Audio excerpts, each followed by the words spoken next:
Students, welcome back to our YouTube channel Hindi आइकर। आज हम 11वीं कक्षा की पुस्तक बितान भाग 1 का पाठ भारतीय गायिकाओं में बेजोड़ लता मंगेशकर पढ़ेंगे, जिसके लेखक कुमार गंधर्व जी हैं।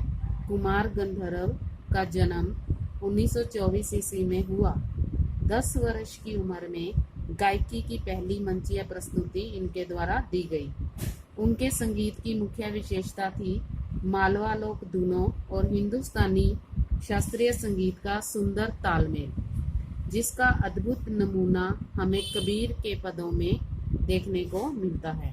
कबीर के कई पद इनके द्वारा गाए गए हैं और भारतीय गायिकाओं में बेजोड़ लता मंगेशकर कुमार गंधर्व द्वारा लिखित एक निबंध है। यह पाठ लेखक का लता मंगेशकर के संगीत के प्रति लगाव का वर्णन करता है।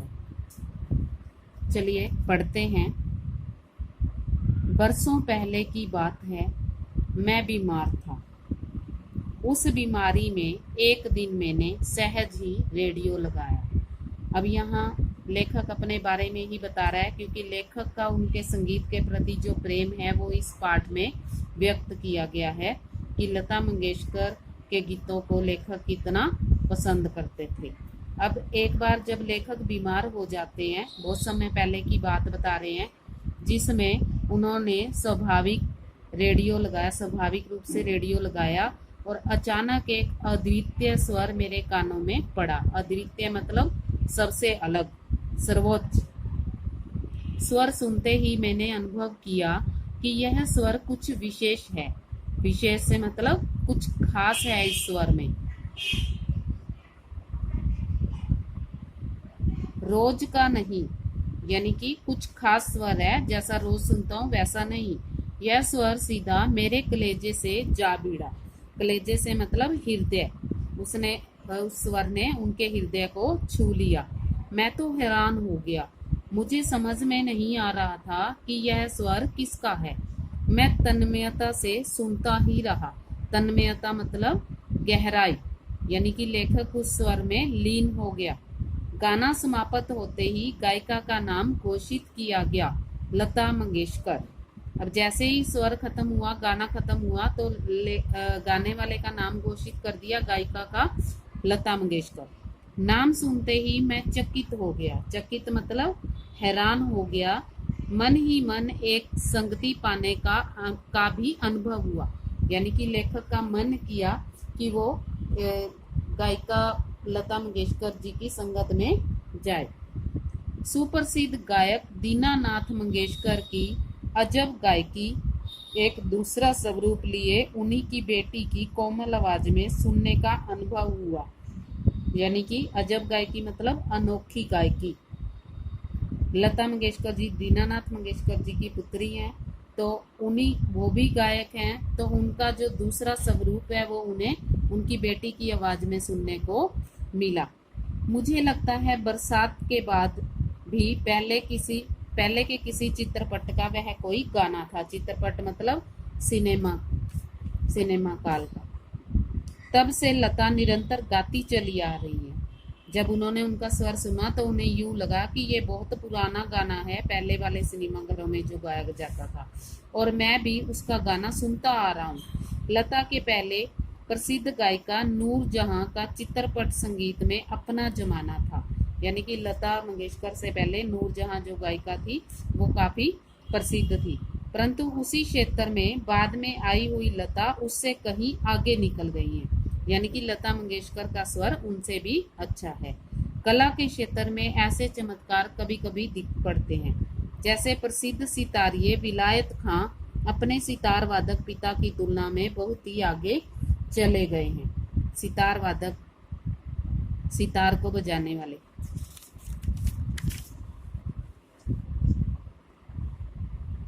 लता मंगेशकर जी का चित्र भी यहाँ दिखाया गया है आपको। मेरा स्पष्ट मत है कि भारतीय गायिकाओं में लता के जोड़ की गायिका हुई ही नहीं है। यानी कि जिस प्रकार लता मंगेशकर जी हैं, उनके जैसी कोई गायिका नहीं हुई है। लता के कारण चित्रपट संगीत को विलक्षण लोकप्रियता प्राप्त हुई है। विलक्षण मतलब अनोखी, अद्भुत। यही नहीं, लोगों का शास्त्रीय संगीत की ओर देखने का दृष्टिकोण भी एकदम बदला है। दृष्टिकोण मतलब सोचने का तरीका। छोटी बात कहूंगा, पहले भी घर घर छोटे बच्चे गाया करते थे, पर उस गाने में और आजकल के घरों में सुनाई देने वाले बच्चों के गाने में बड़ा अंतर हो गया है। आजकल के नन्हे मुन्ने भी स्वर में गुनगुनाते हैं। क्या लता इस जादू का कारण नहीं है? कहने का मतलब जिस प्रकार के गाने आजकल के बच्चे सुनते हैं, उन्हीं को गाते भी हैं। कोकिला का स्वर निरंतर कानों में पड़ने लगे तो कोई भी सुनने वाला उसका अनुकरण करने का प्रयत्न करेगा। कोकिला मतलब कोयल। कोयल की आवाज मीठी होती है, तो लता मंगेशकर की आवाज को कोयल की आवाज से इन्होंने तुलना कर दी है उनकी भी। यानी कि इतनी मीठी आवाज अगर कानों में, सुनने वाले के कानों में पड़े तो लोग उसका अनुकरण अवश्य करेंगे। अनुकरण मतलब उनकी नकल करना, उसी धुन की नकल करना। चित्रपट संगीत के कारण सुंदर स्वर मालिकाएं लोगों के कानों पर पड़ रही हैं। सुंदर स्वर मालिकाएं मतलब सुंदर आवाज की धुन लोगों के गलों में, लोगों के कानों में पड़ रही हैं। स्वरों का एक समूह होता है, स्वर मालिकाएं, स्वरों का एक समूह। संगीत के विविध प्रकारों से उनका परिचय हो रहा है, उनका स्वर गान बढ़ रहा है। सुरीलापन क्या है, इनकी समझ भी उन्हें होती जा रही है। तरह तरह की लय के भी प्रकार उन्हें सुनाई पड़ने लगे। यानी कि इस प्रकार की गायिका के जो लोग गीत सुनते हैं तो उन्हें सारी समझ आने लग जाती है, और आकार युक्त लय के साथ उनकी जान पहचान हो जाती है। आकार युक्त लय मतलब विशेष सांचे में ढली हुई लय, धुन। साधारण प्रकार के लोगों को भी उसकी सूक्ष्मता समझ में आने लगती है। सूक्ष्मता मतलब बारीकी। इन सब का श्रेय लता को ही जाता है। इस सब का जो महत्व है वो किनके, लता जी के ही जाता है। इस प्रकार उसने नई पीढ़ी के संगीत को संस्कारित किया है और सामान्य मनुष्य में संगीत विषयक मतलब संगीत के बारे में जानने की रुचि पैदा करने में बड़ा हाथ बटाया है। संगीत की लोकप्रियता, उसका प्रसार और अभिरुचि के विकास का श्रेय भी लता को ही देना पड़ेगा। यानी कि लता मंगेशकर को ही सारा श्रेय दिया जा रहा है कि बच्चों में संस्कार और इस प्रकार के गानों के बारे में जानकारी लता मंगेशकर द्वारा ही पहुंचाई जा रही है। सामान्य श्रोता को अगर आज लता की ध्वनि मुद्रिका और शास्त्रीय गायकी की ध्वनि मुद्रिका सुनाई जाए तो वह लता की ध्वनि मुद्रिका ही पसंद करेगा। अब ध्वनि मुद्रिका मतलब स्वर लिपि, जो उसकी आवाज है, स्वर लिपि है, उसे ही पसंद करेगा। और शास्त्रीय गायकी मतलब कुछ ऐसे गीत होते हैं जिन्हें कुछ निर्धारित नियमों में ही गाया जाता है, शास्त्रीय गायकी के अंतर्गत आते हैं। कहने का मतलब अगर दोनों में से सुनाया जाए तो लता मंगेशकर की ध्वनि मुद्रिका को ही लोग पसंद करेंगे। गाना कौन से राग में गाया गया और ताल कौन सा था, यह शास्त्रीय संगीत ब्यौरा इस आदमी को सहसा मालूम नहीं होता। यानी कि जो आम आदमी होता है उसे इसकी जानकारी नहीं पता चलती कि किस प्रकार का संगीत ज्यादा अच्छा है। उसे उससे कोई मतलब नहीं कि राग मालकोस था या फिर ताल त्रिताल। अब यहाँ पर मालकोस मतलब भैरवी थाट का राग, जिसमें रे और पै वर्जित होता है और इसमें सारे स्वर कोमल लगते हैं। यह गंभीर प्रकृति का एक लोकप्रिय राग है, मालकोस राग। अब ताल त्रिताल मतलब यह 16 मात्राओं का ताल है और इसमें 4-4 मात्राओं के 4 विभाग बनाए जाते हैं ताल त्रिताल में। उसे तो चाहिए वह मिठास जो उसे मस्त कर दे। यानी कि गाना सुनने वाले को मिठास से मतलब होता है, उसे इस चीज से कोई मतलब नहीं है कि जो संगीत है वो मालकोट है या ताल त्रिताल है। उसे मस्त करने वाली आवाज मिलनी चाहिए जिसका वह अनुभव कर सके। और यह स्वाभाविक ही है क्योंकि जिस प्रकार मनुष्यता हो तो वह मनुष्य है, जैसे ही गानपन हो तो वह संगीत है।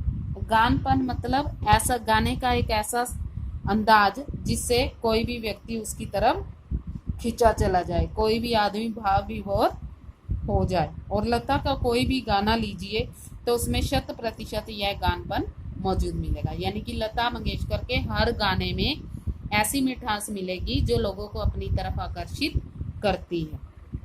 लता की लोकप्रियता का मुख्य मर्म यह गानपन ही है। यानी कि उनके गाने के इतना लता के लोकप्रिय होने का मुख्य रहस्य ही उनका गानपन है। यानी कि उनका जो गीत है वो लोगों को अपनी तरफ आकर्षित करता है। लता के गाने की एक और विशेषता है उनके स्वरों की निर्मलता, यानी कि उनके स्वरों का स्वच्छ होना, शुद्ध होना। उसके पहले की पाशरव गायिका नूरजहां भी एक अच्छी गायिका थी। पाशरव गायिका होती है जो पर्दे के पीछे रहकर गाती है। पर्दे के पीछे रहकर गाने वाली स्त्री जो नूरजहां थी वो भी एक अच्छी गायिका थी, इसमें संदेह नहीं, इसमें कोई शक नहीं है। तथापि उसके गाने में एक मादक उतान दिखता था। मादक उतान मतलब नशीली ऊंची तान। मादक होता है नशीला पदार्थ। लता के स्वरों में कोमलता और मुग्धता है। लता के जो गीत हैं उनके स्वर हैं कोमल हैं और मुग्ध करने वाले हैं। ऐसा दिखता है कि लता का जीवन की ओर देखने का जो दृष्टिकोण है वही उनके गायन की निर्मलता में झलकता है। यानी कि जिस प्रकार की उनकी सोच है जीवन के प्रति वही उनके गीतों में दिखती है। हाँ, संगीत दिग्दर्शकों ने उसके स्वर की इस निर्मलता का जितना उपयोग कर लेना चाहिए था उतना नहीं किया। संगीत दिग्दर्शक मतलब संगीत के जो निर्देशक थे, उन्होंने उसका उतना प्रयोग नहीं किया। मैं स्वयं संगीत दिग्दर्शन होता तो लता को बहुत जटिल काम देता, ऐसा कहे बिना रहा नहीं जाता। यानी कि अब वो बताता है कि अगर मैं निर्देशक होता तो लता से कठिन गीत गवाता उससे। लता के गाने की एक और विशेषता है उनका नादमय उच्चार। नादमय उच्चार होता है कि गूंजने वाले बोल, यानी कि आवाज, ऊंची आवाज। उनके गीत के किन्हीं दो शब्दों का अंतर स्वरों के आलाप द्वारा बड़ी सुंदर रीति से भरा रहता है और ऐसा प्रतीत होता है कि वे दोनों शब्द विलीन होते होते एक दूसरे में मिल जाते हैं, यानी कि एक दूसरे में मिक्स हो जाते हैं। यह बात पैदा करना बड़ा कठिन है, परंतु लता के साथ यह बात अत्यंत सहज और स्वाभाविक है। यानी कि लता जो भी गाती हैं उनमें उनके जो शब्द हैं वो एक दूसरे से तालमेल बनाए रखते हैं। ऐसा माना जाता है कि लता के गाने में करुण रस विशेष प्रभावशाली रीति से व्यक्त होता है। करुण रस मतलब करुणा से भरा हुआ। पर मुझे खुद यह बात नहीं पड़ती मतलब जचती नहीं है। मेरा अपना मत है कि लता के करुण रस के साथ उतना न्याय नहीं किया, बजाय इसके मधुर श्रृंगार की अभिव्यक्ति करने वाले मध्य या द्रुत लय के गाने लता ने बड़ी उत्कटता से गाए हैं। अब लता के बारे में बता रहा है कि उसने बाकी द्रुत लय मतलब 3 प्रकार की लय होती है, जिसमें 3 प्रकार की लय होती है, धीमी लय, बीच की लय और तेज लय। और द्रुत लय होती है तेज लय। उत्कटता मतलब तेज धुन, तेजी या तेज धुन। मेरी दृष्टि से उसके गायन में एक और कमी भी है, वह यहाँ यह करना कठिन होगा कि इसमें लता का दोष कितना है और संगीत दिग्दर्शकों का दोष कितना है। यानी कि संगीत के जो उसके ऊपर हेड थे, जो गायक थे बड़े, उनकी कितना अधिक इसमें दोष है। अधिकाधिक ऊंची पट्टी में गवाते हैं और उसे अकारण ही चिल्वाते हैं, यानी कि उनकी आवाज अकारण ही ऊंची करा देते हैं। एक प्रश्न उपस्थित किया जाता है कि शास्त्रीय संगीत में लता का स्थान कौन सा है। मेरे मत से यह प्रश्न खुद ही प्रयोजनहीन है। प्रयोजनहीन मतलब जिसका कोई अर्थ न हो, जिसका कोई उद्देश्य ही न हो। कि शास्त्रीय संगीत और चित्रपट संगीत में तुलना हो ही नहीं सकती। यहाँ गंभीरता शास्त्रीय संगीत का स्थायी भाव है और वहीं जल्द लय और चपलता चित्रपट संगीत का मुख्य गुण धर्म है। अब देखिए यहाँ पर गुण धर्म है, जल्द लय मतलब तेज लय, तेज धुन, और गंभीरता मतलब गहराई। अब यहाँ पर शास्त्रीय संगीत और चित्रपट संगीत की तुलना की जा रही है। चित्रपट संगीत का ताल प्राथमिक अवस्था का ताल होता है, जबकि शास्त्रीय संगीत में ताल अपने परिष्कृत रूप में पाया जाता है। परिष्कृत रूप मतलब सवरा हुआ रूप, जिसमें किसी प्रकार की कोई गलती ना हो। चित्रपट संगीत में आधे तालों का प्रयोग किया जाता है, उसकी लयकारी बिल्कुल अलग होती है। लयकारी मतलब उनकी धुन अलग होती है, आसान होती है। यहाँ गीत और आघात को ज्यादा महत्व दिया जाता है। सुलभता और लोच को अगर स्थान दिया जाता है। सुलभता मतलब सरलता, लोच मतलब स्वरों का बारीकी से मनोरंजक प्रयोग। अगर स्थान दिया जाता है मतलब आगे स्थान दिया जाता है। तथापि चित्रपट संगीत में गाने वाले को शास्त्रीय संगीत की उत्तम जानकारी होनी आवश्यक है, और वह लता के पास निसंशय है। निसंशय मतलब निस्संदेह है, इसमें कोई संदेह नहीं है कि लता अच्छा गाती है। 3-3.5 मिनट के गाए हुए चित्रपट के किसी गाने का और एक आध खानदानी शास्त्रीय गायक की 3-3.5 घंटे की महफिल, इन दोनों में कलात्मक और आनंदात्मक मूल्य एक ही है। यानी कि ये खानदान से प्राप्त गुण होते हैं। खानदानी शास्त्रीय संगीत मतलब खानदान से प्राप्त गुण।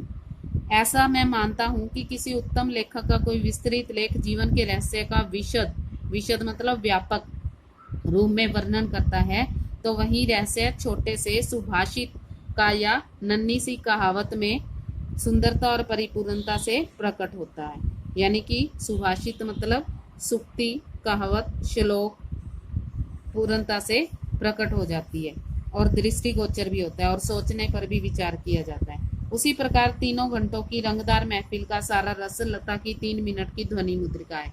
यानी कि यहाँ 3 घंटे की महफिल में बैठने की बजाय लता का 3 मिनट का जो स्वर है वो सबको अपनी तरफ आकर्षित कर लेता है, आस्वादित किया जा सकता है। उसका एक एक गाना एक संपूर्ण कलाकृति होता है। स्वर लय शब्दार्थ का वहाँ त्रिवेणी संगम होता है। त्रिवेणी मतलब यहाँ 3 वेणियों का समूह, 3 नदियों का समूह, यानी कि 3 स्वरों का संगम होता है। और महफिल की बेहोशी उसमें समाई रहती है। बेहोशी मतलब मुग्धता, लीनता। वैसे देखा जाए तो शास्त्रीय संगीत क्या और चित्रपट संगीत क्या, अंत में रसिक को आनंद देने की सामर्थ्य किस गाने में कितना है, इस पर उसका महत्व ठहराना उचित है। कहने का मतलब चाहे हम शास्त्रीय संगीत सुने चाहे चित्रपट संगीत सुने, दोनों में से हम उसी को अच्छा बताएंगे जिसको सुनने पर हमें आनंद मिल रहा है, जिसको सुनने पर हमें रस मिल रहा है। मैं तो कहूँगा कि शास्त्रीय संगीत भी रंजक न हो तो बिल्कुल ही नीरस ठहरेगा। रंजक मतलब बिना रस के न हो, यानी कि आकर्षित करने वाला न हो तो वो भी नीरस रहेगा, अनाकर्षक प्रतीत होगा और उसमें कुछ कमी सी प्रतीत होगी। गाने में जो गानपन होता है वह केवल शास्त्रीय बैठक के पक्केपन की वजह से, ताल सुर के निर्दोष ज्ञान के कारण नहीं। यानी कि जो गाना है उसमें परिपक्वता जरूरी नहीं है, वो कहता ये दोष रहित समझा जाता है। गाने की सारी मिठास, सारी ताकत उसकी रंजकता। रंजकता मतलब जो लोगों को अपनी तरफ आकर्षित कर सके, रिझा सके। बाकी शेष अगले भाग में पढ़ेंगे। अगर आपको ये वीडियो पसंद आती है तो लाइक करें, शेयर करें और चैनल को सब्सक्राइब करें और साथ में दिए गए बेल आइकन को भी दबाएं ताकि आपको अगली वीडियो के नोटिफिकेशन जल्द से जल्द मिल सके। और अगर आपका कोई सजेशन है तो आप कमेंट बॉक्स में लिखकर भेज सकते हैं। धन्यवाद।